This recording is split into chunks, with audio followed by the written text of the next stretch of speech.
Hi, welcome to Tamika Storytime. Thank you for tuning in. If you haven't hit that subscription button, I encourage you to do so. If you haven't hit that like button, I encourage you to do that. And please hit the notification so that you can get more updated videos as they come through. This particular story is entitled A Walk with the Killer. And this is a story based on something that happened to me many years ago when I was in my mid-20s, and I was taking care of my mother at the time. She was on dialysis, and anyone who knows anybody or have a loved one that is on dialysis are aware of the extreme exhaustion that the person that's on dialysis suffers with, especially after treatment. Immediately after treatment, she will always be zapped. So there would be an hour window from her drop off, when they dropped her off from dialysis and brought her home, that I would still be at work. So, and concerned for her being alone for that hour and getting around, I bought her a cane. And this wasn't a old looking cane. This was a cane that was very youthful looking, and it was stylish, if you will. So, because even though my mother was on dialysis, she always was a very stylish woman. So she was very particular of how she looked and, you know, how she went out the house. And so she didn't want a cane, but she didn't mind that cane because it was, again, it was a stylish cane. It was a unique looking cane. So before I start, tea time, lemon ginger, and my Live Good Super Greens and my tea. I put it in here every morning, every day before or during the course of the story time. Give me one moment, because this helps me to maintain that memory. So, whole body cleanse. So she didn't mind, you know, having that cane. So I would keep it at the door so that she would have it soon as she go down the hall. She wouldn't forget it. I would keep her bag that she carried to go to dialysis on the door of her bedroom, and I would keep her cane on the outside of her door so that she wouldn't forget it when she walked out of her bedroom or she walked into her bedroom. It would be noticeably there. So before this particular morning where the incident happened, I was suffering from really bad pain in my left knee. I suffered with pain in my left knee periodically, off and on, for years. This particular due to a prior injury, and I'll get into that video at another time, but due to that injury, I suffer with severe pain in that left knee. So that night I had a significant amount of pain. So I wrapped my knee up with the ACE bandage the night before. And I when I got up that morning, and my mother, again, with the dialysis treatment, her appetite decreased significantly. So I would prepare meals for her. She had a special diet she had to follow, but my mother was my mother did not like bland food. I don't care how they told, how much they told her, what they sent her. They sent her home with an itemized a particular diet to follow. She wasn't having it. So I had to learn how to cook to appease her, and also in a safe, healthy way. So I learned to cook with all natural things, organic. So I would use fresh seasoning versus the over-the-counter seasoning, if you will, as best as I could. So this particular morning, she said, Tamika, I want some French toast. Now, due to the fact that my mother was such a finicky eater, and she was her appetite decreased significantly, whenever she said she wanted something, I was dead on it. I would get it. No hesitation. I got it. If it wasn't in the house, I was going to get it. I was ordering it. So when she said, I have taste for some French toast, I said, sure. So I went in the refrigerator, looked, and seeing that, I had all the ingredients. But when I got to the cabinet, I realized that I didn't have my cinnamon or nutmeg or any vanilla extract. So I knew that these were things I had to go out to get. So like I said, I wrapped my knee up with the Ace bandage when I got up. So I put on my sweatpants, I brushed my teeth, washed my face, and put my coat on. Okay?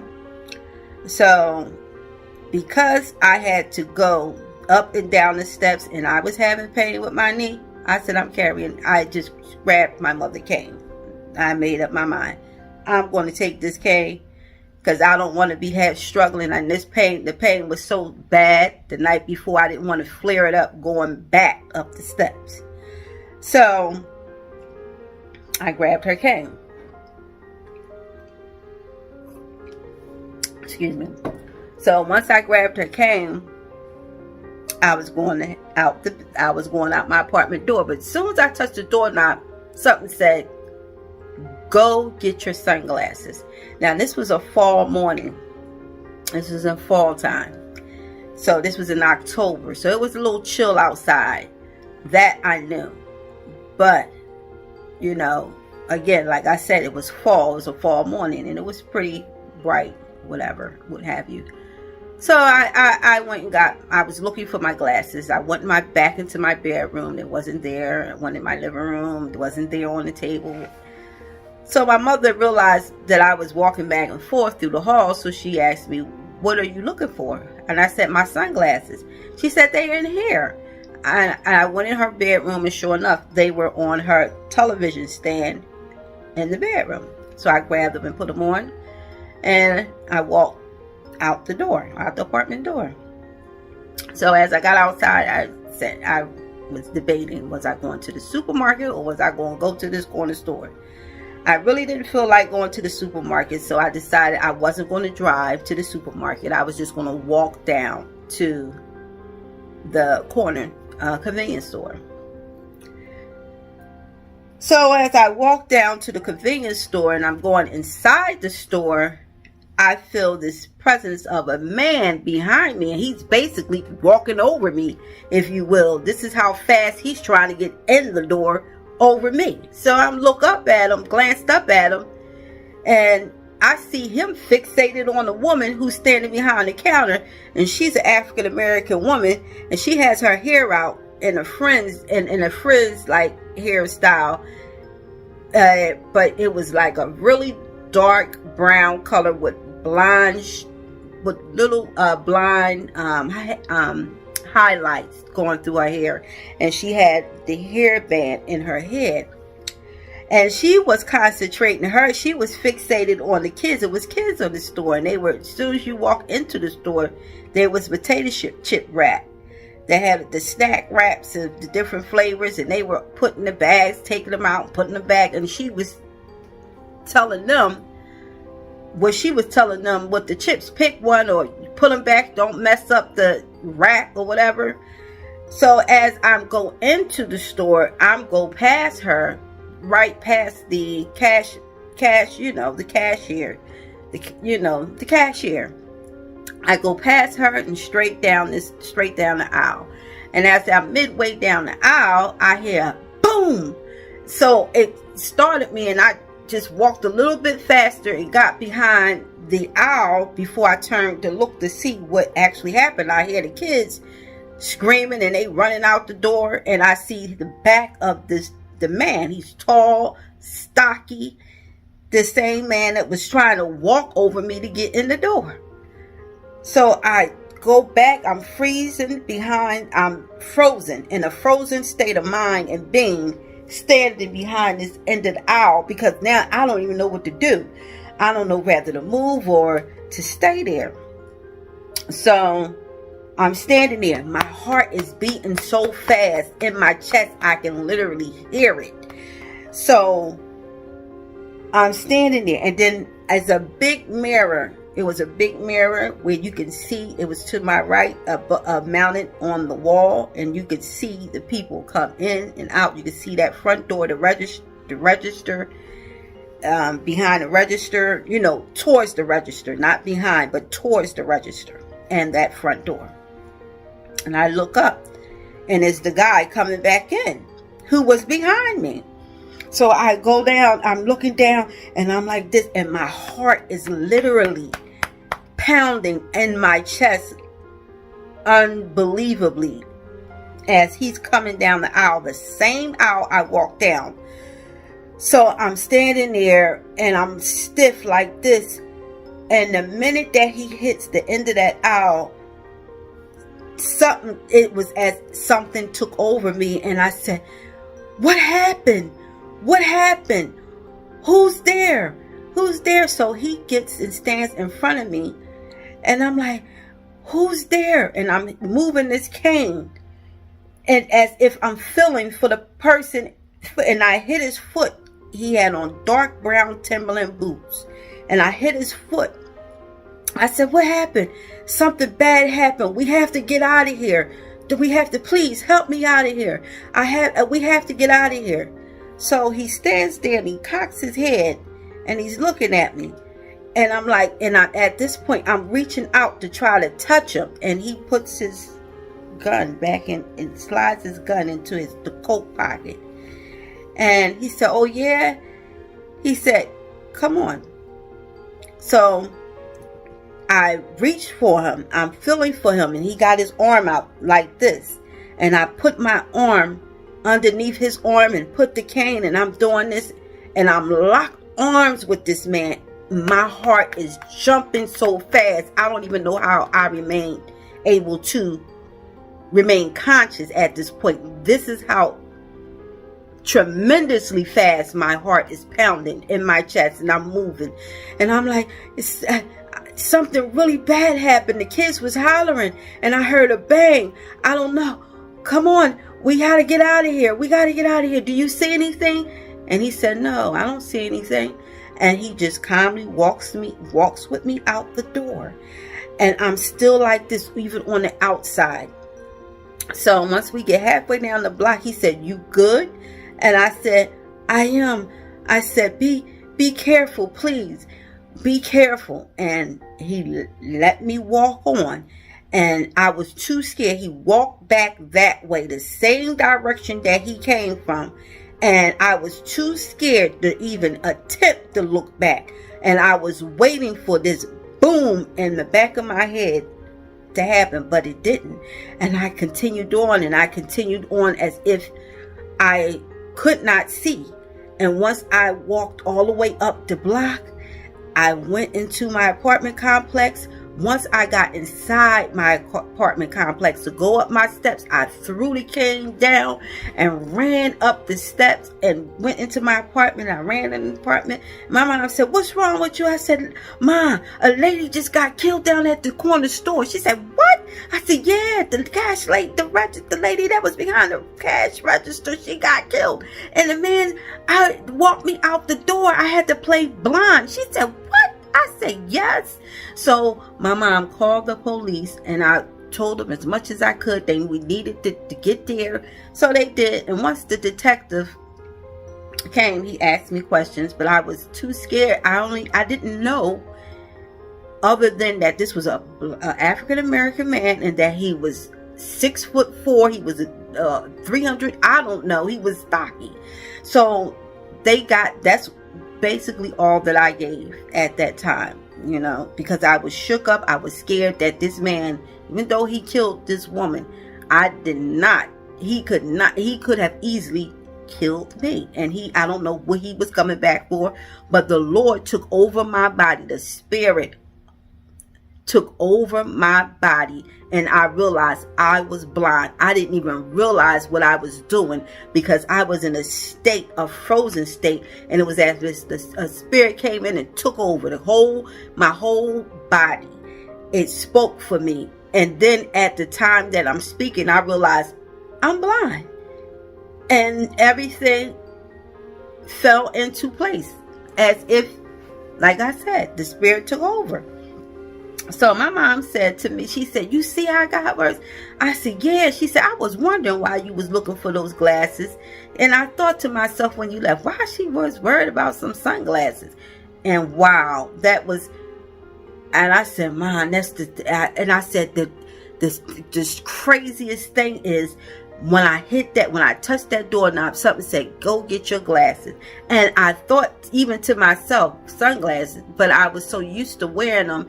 And I was just, and took it off as a repetitious moment. You understood? Like, that's the way that I took it. But in hindsight, and I look back, and we look back at that and said, no, that was the Spirit of God. And he took over your body. He was purpose. It was all divine intervention. And I say, when you say spirit, people get scared, but if you operating with a good spirit, you ain't got no reason to be scared. If you know God, you ain't got to be afraid of spirit. Is when you don't have a relationship with God, the spirit world does paralyze you, and you are fearful of the spirit world, because the spirit, if a spirit is telling you to go do something harm to somebody, you can pretty much understand that that's a bad spirit. If the Spirit is leading you to do harm to yourself or others, you can pretty much understand that this is a bad spirit. But if every time that I was in harm's way, the Spirit of God spoke to me, and I was able to be transitioned out of harm's way unscathed and into a safe place. So one can assume that that's the Spirit of God. One can mark that off as that's a spirit of goodness, not a spirit of bad. So I am never afraid to say the Spirit of God or the Spirit, because I know who I serve. I know who walks with me. I know who I keep close in my walk. So I say that to say, as time went on, would spread, rumors had it that this woman was dating that man, and she was pregnant by that man, and he did not want her to have that baby. He was a married man. They end up picking this guy up months or weeks later, but I don't know if that ever stopped, because rumors had it that he was released, and he was released shortly after. So it was hard to prove, and they wanted me to identify him, and I could not identify him. And I'm telling you the truth, I was not, and I say that with unfortunate circumstances. That could have easily been my life that was taken, and my life was spared, and I could not identify that man. No, sir, Bob. No, I could not. And that store was closed shortly after. That store may have stayed open three to 4 months after that situation, but it eventually closed. So, and I've never went back down there within those 3 to 4 months, but I seen it as in passing. When it closed, when it was one day just driving by, and it was done, it was closed.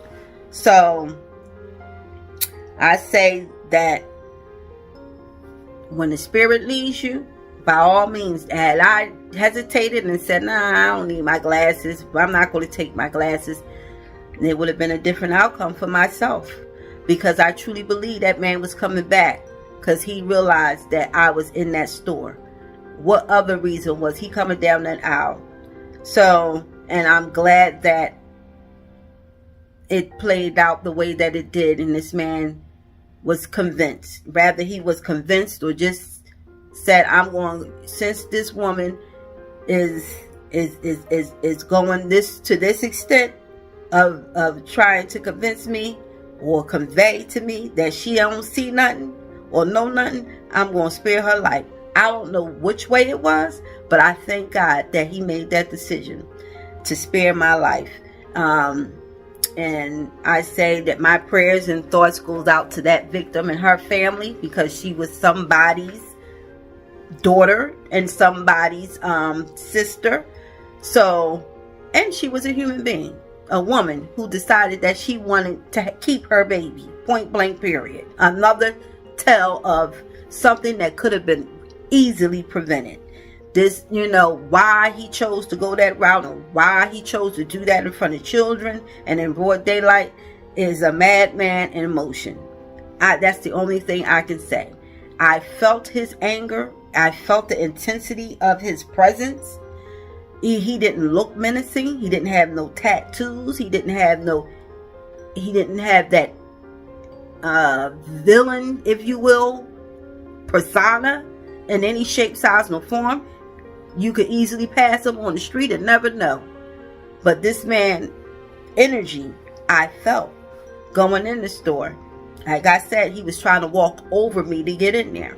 So I say all that to say I constantly am in prayer. I am constantly carrying God everywhere with me.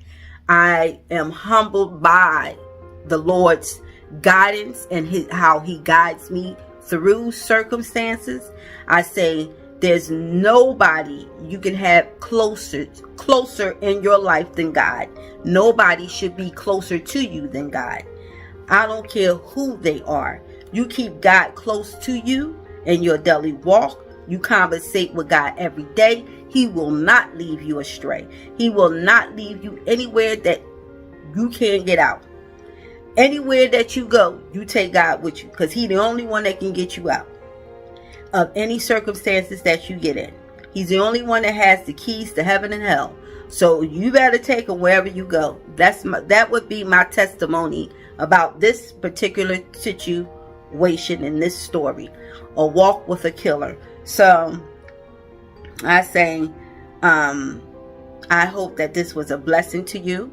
I hope that somehow that you can bless someone else with this story or this testimony, if you will, and you be a blessing to other people so that God can continue to be a blessing in your life. And I pray that he continue to bless me so that I can bless you with more stories, testimonies, or cautionary tales, if you will. But if you stick around with your girl, I promise you, you will not be disappointed. I have much more stories to tell, testimonies, cautionary tales, if you will. However and whatever that story may lean to, I have it to give to you.